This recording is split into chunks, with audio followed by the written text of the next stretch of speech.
बातमी नाशिकमधून आहे। नाशिक जिल्ह्यातल्या अनेक भागांमध्ये मुसळधार पाऊस कोसळतोय। निफाडच्या चांदोरी सायखेडा या गावांना पुराचा वेढा पडलाय। गावातील शाळांमध्ये पुराचं पाणी शिरलंय आणि या पावसामुळे जनजीवन पूर्णतः विस्कळीत झालंय। गेल्या 2 दिवसांपासून नाशिक जिल्ह्यामध्ये संततधार पाऊस सुरू आहे।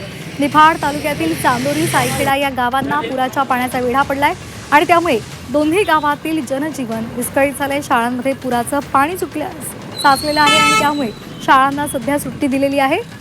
विद्यार्थ्यांचे रेकॉर्ड्स, शालेय साहित्य वाचवण्यासाठी सध्या शिक्षकांना मोठी कसरत करावी लागते। या संदर्भात चांदोरी इथल्या आदर्श प्राथमिक शाळेतून आढावा घेतला आमचे प्रतिनिधी सुदर्शन खिल्लारे यांनी। पाहूया।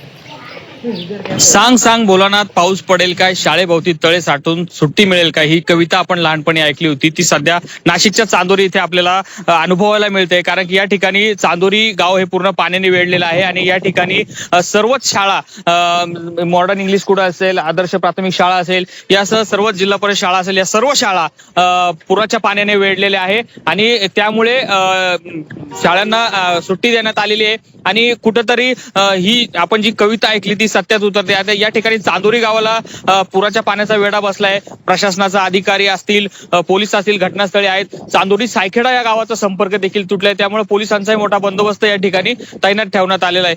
नागरिकांनी पुराच्या पाहण्यासाठी किंवा पुराच्या पाण्याजवळ सेल्फी काढण्यासाठी किंवा पुराच्या पाण्यात उतरू नये असं आव्हान पोलिसांच्या वतीनं करण्यात आलंय। सतर्कतेचं काळजी आव्हान करण्यात आलेलं आहे। त्यामुळं एकंदरीत या धरण क्षेत्रामध्ये होणाऱ्या पावसामुळे गोदावरी नदीच्या पुराच्या पाण्यात वाढ झाली असल्यामुळे चांदोरी आणि सायखेडा या गावांना सध्या तरी पुराच्या पाण्याचा वेढा पडल्याचं पाहायला मिळत आहे। सुदर्शन खिल्लारे, झी मीडिया, निफाड, नाशिक।